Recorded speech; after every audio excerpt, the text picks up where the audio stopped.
glass doors of Dominion Luxury Motors swung open, and in walked Jerome Daniels, mop bucket in tow. His uniform was simple, navy blue overalls with maintenance stitched over the pocket. He didn't wear a watch, but he was never late. Not once in 10 years, he cleaned the marble showroom floor with quiet care, his movements efficient and practiced. Each corner of the dealership gleamed because of him, from the fingerprint-free windows to the polished chrome of the elevators. Yet, most people walked right past him like he was invisible. To the customers, he didn't exist. To the salesman, he was just the janitor. But Jerome saw it all. The way sales reps talked slick to customers. The way managers made deals. The way wealthy clients chose between two cars like they were picking out socks. He listened, watched, and stored everything in his mind like puzzle pieces. Not because he had to, but because he wanted to. Behind his tired eyes was a mind as sharp as any businessman's. He wasn't just cleaning floors, he was studying the game that he once dreamed of being a business owner. But life had its way of humbling him. Family tragedies, layoffs, and raising 3 kids on his own had knocked him down more than once. But every night when he closed his eyes, that dream still flickered. He knew he didn't belong on that floor forever. And while everyone else saw a man with a mop, Jerome saw a man with a plan. Chapter 2. Jokes in the Break Room. It was a Thursday morning when it happened. Jerome had just finished mopping the hallway outside the dealership's break room. Inside, 3 young salesmen, Trent, Kyle, and Marcus, were huddled around the espresso machine, laughing like high school kids. "Yo, did you see Jerome almost trip over the Bugatti floor mat yesterday?" Kyle chuckled. "Man's been cleaning floors for a decade and still doesn't know how to walk around a car." Marcus added. Trent took a sip of his latte, smirking. "But he doesn't even know what it feels like to sit in one of those cars, let alone drive one." They all laughed. Loudly, carelessly, Jerome heard every word. He was just outside the door, pretending to adjust the mop handle. His face stayed calm, his eyes unreadable. He didn't walk in. He didn't confront them. He simply turned and continued wiping down the chrome stair railing like nothing had happened. Because he'd heard all before. Sometimes it was loud jokes. Sometimes it was subtle smirks when he passed. Sometimes it was the way they handed him trash without even looking at him. He could have clapped back. He could have told them about the 2 rental properties he owned, about the online business courses he took at night, about the books on real estate and finance that sat stacked on his nightstand. But Jerome didn't waste energy proving himself to small minds that he had a bigger plan. Bigger than their paychecks, their suits, and their leased sports cars. He didn't need to win the argument in the break room, that he'd win on a different battlefield. Ownership. Chapter 3. After hours hustled. When Jerome clocked out of the dealership at 4 p.m., his day wasn't over. It was just beginning. While the salesman hit bars or gyms, Jerome headed home, changed out of his uniform, and sat at a small desk in his modest 1-bedroom apartment. The desk wobbled. The chair squeaked. But he didn't care. It was his classroom, but he opened his old laptop and logged into his online course, Real Estate Investing 101. Then came videos, PDFs, quizzes that he read books like Rich Dad, Poor Dad and The Millionaire Real Estate Investor until his eyes burned. Jerome lived cheap. Every dollar he didn't need went into savings. He didn't buy new clothes. He didn't dine out. He didn't even own a TV. Years ago, after his divorce and the death of his mother, Jerome hit rock bottom. But rock bottom gave him something solid to build on. He picked up side gigs, painting houses, fixing toilets and rental units, whatever taught him about properties and cash flow. Eventually, he bought his first duplex in a struggling neighborhood. Everyone told him it was a mistake, but he fixed it himself, rented it out, and suddenly, he wasn't just a janitor, he was a landlord. That single property led to 2 more. Small, old buildings with potential, the kind others overlooked but Jerome saw as gold mines. The dealership had no idea. They still saw the mop, But behind closed doors, Jerome was flipping assets. Every deal taught him something. Every mistake made him smarter. Every dollar was another brick in his dream. And while they laughed at him for just cleaning floors, he was quietly building the foundation of his empire. Chapter 4. The fire that fueled him. It was late, close to midnight, when Jerome finally closed his laptop and leaned back in his chair. His eyes were tired, but his mind was racing. Numbers danced in his head. Down payments, cash flow, rental yields. He looked around his apartment, small, plain, but fully paid off. Then his phone buzzed. At it was a short video clip sent by a friend, a screen recording from inside the dealership. Trent, one of the younger salesmen, was caught on camera mocking him again. "Man, that janitor's gonna die in that jumpsuit," Trent said, chuckling. "Guys like that, born broke. Deep Hulk."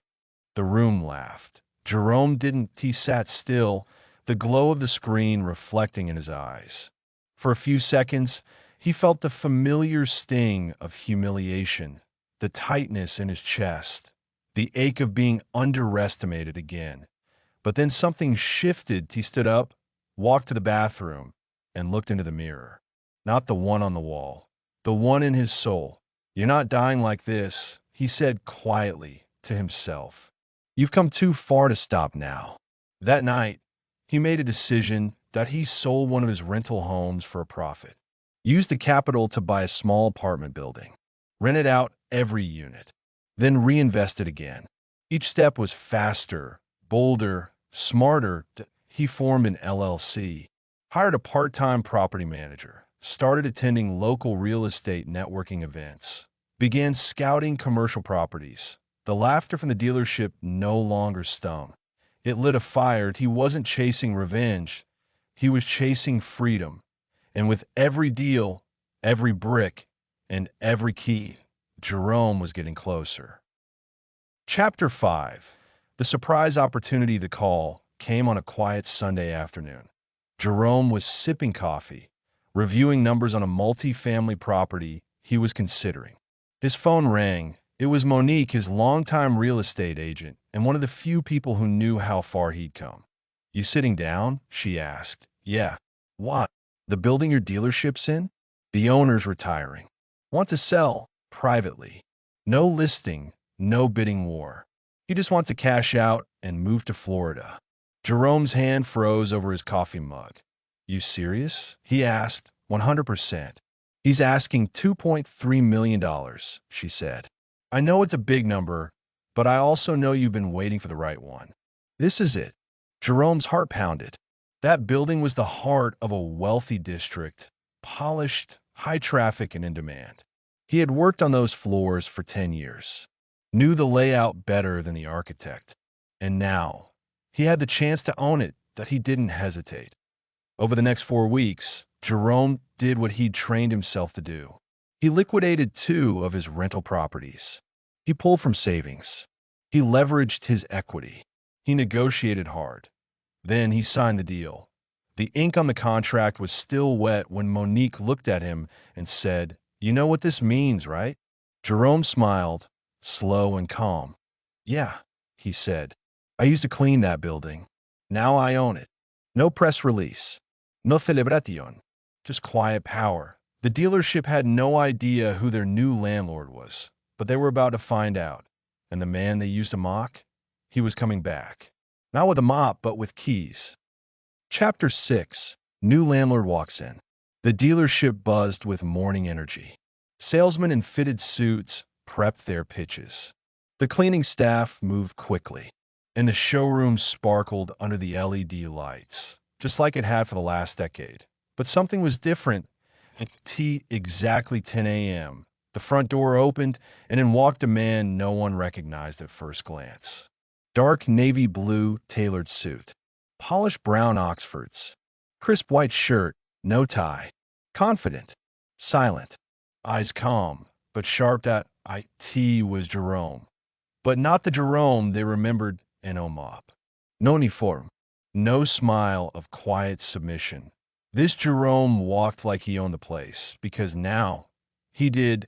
Trent, one of the younger salesmen, squinted. Yo, is that? No way. Marcus muttered. That's Jerome? From maintenance. Jerome didn't look around.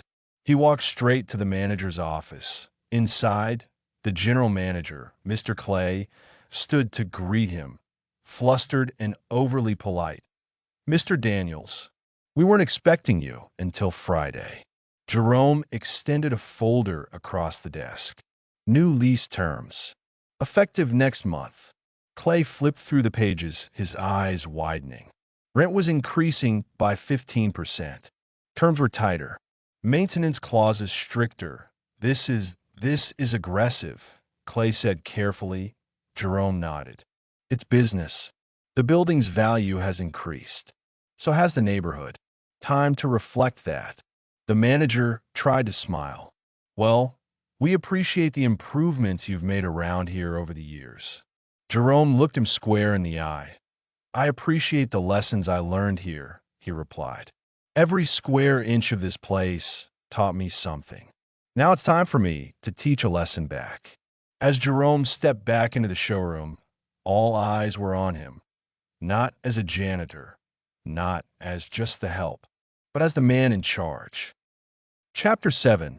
Rent's due, respect too. The next morning, an official email hit every inbox at Dominion Luxury Motors. Subject: New lease agreement. Effective immediately, it came from Daniels Property Group, LLC, a name none of them had heard before. Attached was a new lease with stricter conditions, increased rent, and a 3-month renewal deadline. Panic swept the management floor. Sales meetings turned into crisis huddles. Phone calls to lawyers. Complaints. But there was no mistake. Jerome Daniels was listed clearly. Owner and landlord in the break room. The very same place where jokes were once made at his expense, silence now ruled. The laughter was gone, replaced with confusion and embarrassment. Trent, the boldest of the group, finally spoke up. Man, I had no idea he was even like that. I thought he was just what? Kyle snapped. Just the janitor? The words hung heavy. That afternoon, Jerome returned for a walkthrough inspection. Not as a courtesy, as policy. He wore the same clean-cut suit, calm and composed. This time, no one dared joke. In fact, no one dared speak. Trent approached nervously. Hey, Jerome. I just wanted to say, Jerome held up a hand. You don't have to say anything. Trent stammered. We didn't know, man. We didn't know who you really were. Jerome looked him straight in the eyes and said, You knew exactly who I was. You just didn't think he mattered. The room went silent that he walked past them, calm as ever. They had once handed him trash like he was disposable. Now, he handed them legal documents that dictated whether they stayed or went. Respect had never been given, but now it was earned and enforced. And Jerome, he wasn't just collecting rent, that he was collecting dignity. Chapter 8. The Empire Nobody Saw Coming. 6 months later, the dealership was still operating, under new terms, higher rent, and a whole new respect for the man who now owned the ground they walked on. Jerome didn't visit often. He didn't need to. The building ran smoothly under a property manager, and checks arrived on time. But across the city, Jerome Daniels was busy that he had purchased a second commercial building, a strip mall in East Atlanta. Then another, a warehouse on the south side. Quietly, methodically, he was expanding. What started with one duplex had become a full-blown real estate empire. Nobody had seen it coming. Not the men who mocked him. Not the customers who ignored him. Not even his old bosses who used to call him by the wrong name. And that was the point. Jerome never needed applause. Never needed recognition, that he needed ownership. Freedom. Legacy Point. One crisp fall morning, he stood outside Dominion Motors again, now watching from the sidewalk, sipping coffee, blending into the crowd. Inside, salesmen rushed around, selling dreams on wheels. None of them noticed him. Just like before, But this time he smiled because now he owned the building, the land beneath it, and the power behind it. He thought back to the laughter, the jokes, the disrespect, and how none of it stopped him. If anything, it fueled him. And as he walked away, briefcase in hand, a line echoed in his mind, something he once told himself in a dark moment. You're not dying like this. And he didn't doubt he rose, he learned, he built, not to prove them wrong, but to prove himself right.